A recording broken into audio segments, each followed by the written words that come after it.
Fala galera, Gabriel Fíngulo aqui. Tô aqui hoje para dar uma dica para vocês de como fazer o seu fone soar 10 vezes melhor na Helix, dependendo do fone que você tem.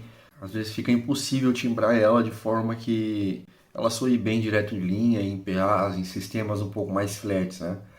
Eu, no caso, hoje tenho um AKG K92, esse carinha aqui, e ele é um fone que não é muito flat. E aí eu decidi fazer, baseado nos estudos que eu tinha feito aqui pro meu home studio, né?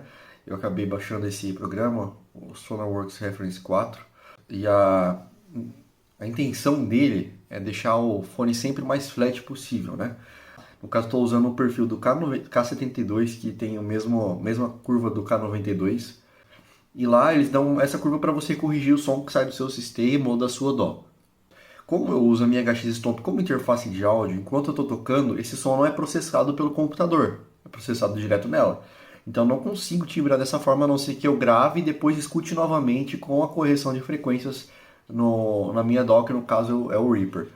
Baseado nisso, eu falei, o que eu posso fazer para o meu fone soar mais flat possível?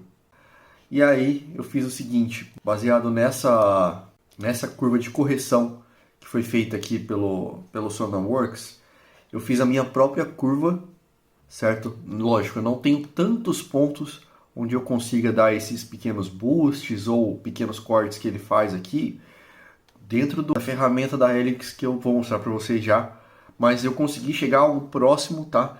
Não vou falar que eu consegui ficar exatamente o mesmo perfil, mas assim, mudou da água para o vinho, os médios, como vocês podem ver nesse meu fone aqui, esses médio agudos, no, no antes, que é o azul, vocês vão ver que ele está bem para baixo, esses médio agudos aqui, a partir de 1.2K até, sei lá, quase 5K. Tem um vale gigantesco, ele tem uma região também que é bem chata, que é esse boost aqui de médio grave, ou até os médios normais também, que acabam dando meio que uma embolada e tal. Aí o que eu fiz? Eu peguei essa região que é fundamental e essa região que é fundamental também para que soe bem e usei a ferramenta que muita gente usa o tempo todo ligado, mas eu não, que é o Global EQ da HX Stomp. O que eu fiz? A primeira região que eu fui trabalhar foi dentro desses médio agudos, né? Então eu peguei a frequência aqui de 3.1, certo? Eu dei um boost um pouco menor do que o Sonarworks, porque eu achei que assim tava soando bem para mim, mas eu poderia dar até quase mais 2 dBs do que eu dei aqui, né? No caso está 5.5. E ajustei o Q aqui de forma que essa curva começasse aqui aproximadamente em 1.2, 1.3K e tivesse uma referência mais próxima do Sonarworks. Deixa eu até abrir aqui para a gente ter uma comparação. Ó, ele está finalizando aqui entre 4 e 5K e no Sonarworks também entre 4 e 5K mais ou menos. Então essa região que era a que mais me incomodava foi resolvida. E aqui no Sonarworks ele também tinha esse corte aqui por volta de 5K, certo? Aí a outra região que me incomodava, essa região média aqui, né? Médio para médio grave, eu coloquei um corte aqui com 172 Hz, um kill aberto, certo? Porque a correção que era feita aqui, ela é relativamente bem aberta, né? Fica bem próximo disso e ele continua cortando grave depois, mesmo tendo uma pequena rampa aqui subindo, né?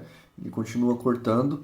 E aí subgraves é uma coisa que também ele dá um boost no meu fone, mas eu não preciso disso por estar tocando uma guitarra. Os subgraves são dispensáveis, certo? Isso aqui não influencia no áudio que é passado via USB, então não vai fazer diferença. Então eu uso o Sonarworks ligado no computador e essa equalização é MHX. Eu inclusive coloquei um corte de grave em 22 Hz, podia ter colocado mais acima ou simplesmente ter deixado ele desligado. Isso aqui melhorou 90% do meu fone. Já é um fone bacana para começar, tal, mas ele é um fone relativamente barato. E isso aqui trouxe uma qualidade assim, nossa, o som da minha guitarra saiu de uma caixa e abriu assim, sabe? Igual aconteceu quando eu gravei na minha DAW e tive o Sonarworks ativado. Uma outra coisa que é importante dizer para vocês é, quando forem tocar em linha ou em qualquer outra fonte, além do fone ou monitor que vocês timbraram esse equalizador, desliguem ele, tá? Desativando ele, vocês vão ter o som da forma como vocês deveriam realmente ouvir. Infelizmente, a gente não tem a opção de 2 presets de equalizador global, ou 2 ou 3 para poder ter mais fontes sonoras aqui, mas a gente tem que trabalhar com o que a gente tem, certo?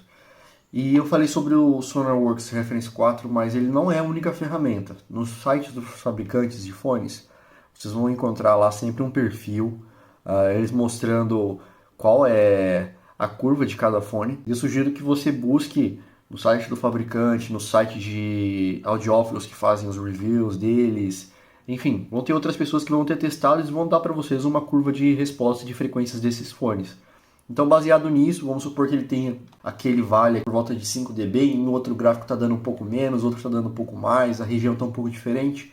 Você tenta trabalhar numa região mais próxima do que está entre eles, faz um meio termo. Então, até por isso eu não coloquei esse boost aqui igual estava no Sonarworks, estava passando de 6 dB, estava bem próximo de 8. Tá? Eu não coloquei aquele boost porque eu não achei que soou natural para mim, eu acho que ele estava um pouco mais do que eu precisava. Mas isso pode ser também porque eu não tenho as outras frequências aqui para frente que complementariam esse boost, né? Mas procurem outras fontes e trabalhem dentro de um parâmetro comum entre eles. E aí você vai ter algo próximo de uma resposta mais plana. Então fica essa dica para vocês de como fazer o seu fone de, nesse caso aqui, menos de $100, né? R$ 300 mais ou menos, soar como um fone de quase o dobro disso. Se tiverem alguma dúvida, comentem embaixo, falo o que precisam e eu vou fazer o possível para conseguir ajudar vocês, tá bom? Deixem um like, compartilhem, se inscrevam no canal. Acredito que esse vídeo vai ajudar muita gente a ter os fones ou até monitores de áudio soando melhor na HX Stomp, plugados direto na saída de fone ou no output dela.